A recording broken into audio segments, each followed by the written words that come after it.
सा विस्तार से समझें। 3 पॉइंट इंपॉर्टेंट हैं इसमें। जो ये म्यूटेशन अभी आई है जिसे हम बोल रहे हैं कि 417N, ये म्यूटेशन 2020 में अफ्रीका में मेट्रोपॉलिटन एरिया और नेल्सन मंडेला बे में पाई गई थी। इसके साथ में 2 और म्यूटेशन इसी प्रकार की और भी पाई गई थी 2020 में। तो ये नई म्यूटेशन नहीं है, बट इंपॉर्टेंट चीज इस बात की है, ये आरबीडी म्यूटेशन है। देखिए आप समझिए, जब वायरस अंदर जाता है, वायरस शरीर के अंदर जाता है, तो सेल पे जाने के लिए उसको रिसेप्टर चाहिए जिससे वो चिपक के सेल के अंदर जाएगा, एंट्री करेगा। तो वो जो जहां पे रिसेप्टर से वो चिपकता है, ज्वाइन करता है, अगर उसकी म्यूटेशन है तो या तो वो बहुत हाई एफिनिटी वाली होगी ताकि वो तेजी से सेल के अंदर चला जाए। इसी जगह पे मोनोक्लोनल एंटीबॉडी भी काम करती है क्योंकि वो वायरस को सेल के अंदर जाने से रोकती है। तो पहले इसीलिए 5 दिन में मोनोक्लोनल एंटीबॉडी दी जाती थी, सो दैट जब वायरस अंदर जाने की कोशिश कर रहा है, मोनोक्लोनल एंटीबॉडी रिसेप्टर पे बाइंड करके उसको सेल से चिपकने से रोकती है और अंदर जाने से रोकती है।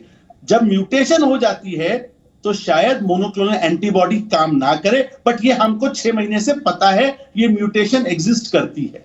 दूसरा इंपॉर्टेंट पॉइंट जो मैं पिछले 3 हफ्ते से कह रहा हूं, जेनेटिक सर्विलेंस को बढ़ाना बहुत ज्यादा जरूरी है। देखिए, जी टीवी को ये मुहिम उठानी चाहिए, जी न्यूज को, कि genetic surveillance should be a part. अब देखिए, अफ्रीका वगैरह में 5% नहीं 20% सैंपल जेनेटिक सर्विलेंस के लिए जाते हैं। और जैसे जैसे ये लंबे समय तक वायरस रहेगा, क्योंकि हमारी वैक्सीनेशन की प्रक्रिया स्लो है और उस स्लो की वजह से वायरस मल्टीप्लाई करेगा। देखिए, आज भी 70-80 हजार केसेस आ रहे हैं। ये केसेस कौन से हैं? इसके लिए जेनेटिक सीक्वेंसिंग करना आवश्यक है। और ये जो रिपोर्ट आई है, ये विनोद साकरिया जी ने आईजीआईबी से निकाली है कि किस प्रकार से 6 लोग डेल्टा प्लस वेरिएंट या AY1.1 म्यूटेशन के लोग हैं। अगर हम जेनेटिक सर्विलेंस बढ़ाएंगे, कंटिन्यूस जेनेटिक सर्विलेंस बढ़ाते जाएंगे, तो हमको रोज म्यूटेशन पता चलती रहेंगी और म्यूटेशन अनगिनत होंगी। बट ये जरूर जानना है कि कौन सी म्यूटेशन तेजी से फैलती है।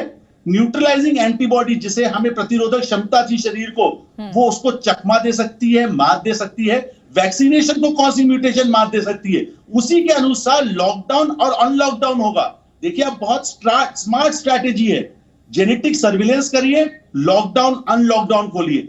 बिल्कुल, mask plus vaccine 2 dose is equal to 100% protection.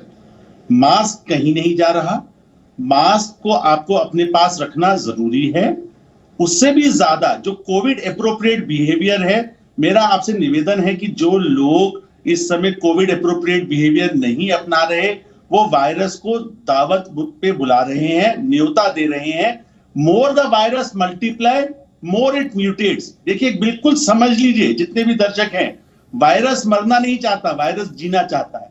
और वायरस उन्हीं लोगों को ढूंढ रहा है जो कोविड एप्रोप्रिएट बिहेवियर नहीं अपना रहे।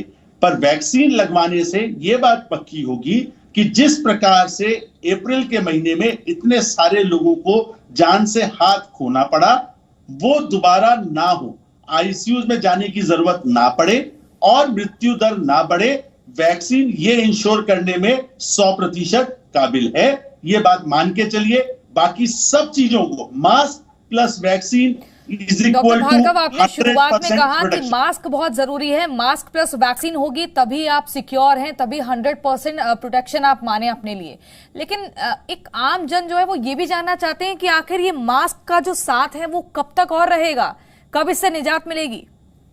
तो जैसे जैसे साइंस आगे बढ़ती जा रही है, साइंस इवॉल्व हो रही है, वायरस को हम बेहतर जान रहे हैं, वायरस पे जीत हम पा लेंगे। एक बात मान के चलिए, जिस प्रकार से अमेरिका ने और इजराइल ने इतनी तेजी से वैक्सीन लगा के मास्क हटा दिया, उसी प्रकार से अगर अगले 3 महीने में हम लोग दूसरी डोज भी 75 करोड़ लोगों को लगा पाते हैं, तो शायद अगले साल तक हम भी बिना मास्क के घूम पाएंगे। ये बात मान के चलिए। बट अगले 6 महीने ये एक डिसाइसिव जंग है, जहां पे मास्क एक बहुत बड़ा हथियार है। मास्क हटाया तो कोरोना वापस आएगा, तीसरी, चौथी, 5वीं वेव भी आएगी। 6 महीने धैर्य से चलिए। 6 महीने का बाद देखिएगा वैक्सीन क्या चमत्कार आपके लिए लाती है।